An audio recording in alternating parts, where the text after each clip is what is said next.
My name is Mike Lingle from Pro Forma, and this is my favorite template for the pitch deck financial slide.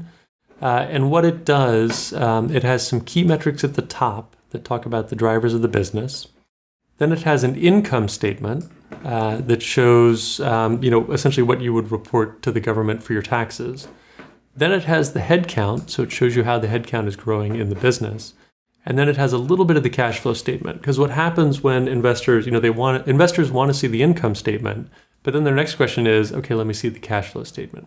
So this puts everything together in one place: key metrics, income statement, head count, cash flow statement, and this tells the entire story of your business at a glance.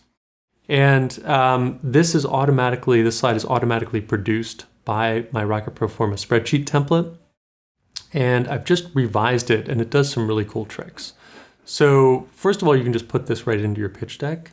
This keeps the first year simple. So it has 3 months and then 3 quarters, which reduces the amount of information on the screen. But if you do want to show the first year monthly, you can just use this little minus sign here to collapse the quarters and show all of the individual months. So in this case, you'll see the full year breakout by month, and then you'll see the 3-year summary. And again, I can just close this and open the quarters back up if I want to keep everything simple. So that's one thing that this does.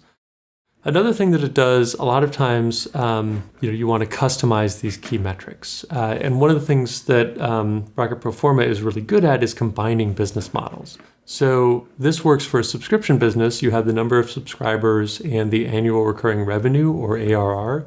But if you had another business model, you could actually customize this.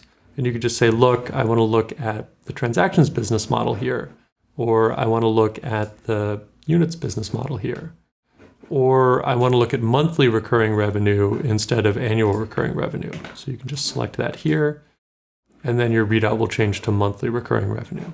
And if you want to just use the default, Pro Forma is pretty smart. Just set it to none, and you won't override the default, and Pro Forma will just show annual recurring revenue. As you change your business models, these key metrics will just adapt automatically in the background along with you. So it's a really cool feature. I encourage you to check it out. Another thing that I get asked about is Pro Forma does 3-year projections, but what if I want to do 5-year projections? And so in the model only contains the detail for the 3 years. But if you click this little plus sign here, you can see year 4 and year 5. And all you need to do then is come down here, and you can just set growth rates for year 4 and year 5, and it will automatically grow based on the growth rates you set there. So if I wanted 50% growth in year 4 and 70% growth in year 5, I would just click that here, and then that would automatically happen in year 4 and year 5 here.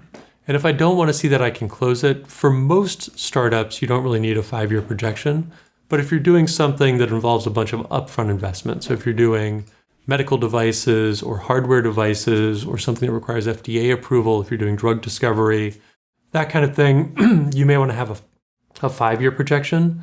So Pro Forma makes it easy for you to do that. So anyway, this is the new pitch deck financial slide. It adapts as you work. It's pretty cool. It also contains a bunch of breakouts. So if you want to see where your customers are coming from, or if you want to see your churn, you can just break out here. If you want to see how your revenue is broken down, so tier 1, tier 2, tier 3 subscriptions, along with money from transactions, units, other business models, that's here. If you want to see your cost of goods sold and a breakout of salaries versus inventory versus hosting costs and support costs, that's here. You can break out your operating expenses, so sales and marketing salaries, sales and marketing expenses, research and development salaries versus expenses, and general and admin salaries versus expenses. That gets you to an EBITDA. And then you can also look at the cash flow statement. You can actually drill down into the cash flow statement, see your cash at the start of the period, but also the cash in from sales, cash out for cost of goods sold, cash out for operations, cash out for prepaid expenses like security deposits if you're leasing an office space, cash out for capital expenditures like building out that office space, and then money coming in from investors. And I like to show the cash either as negative or as positive with investment and financing from the investors.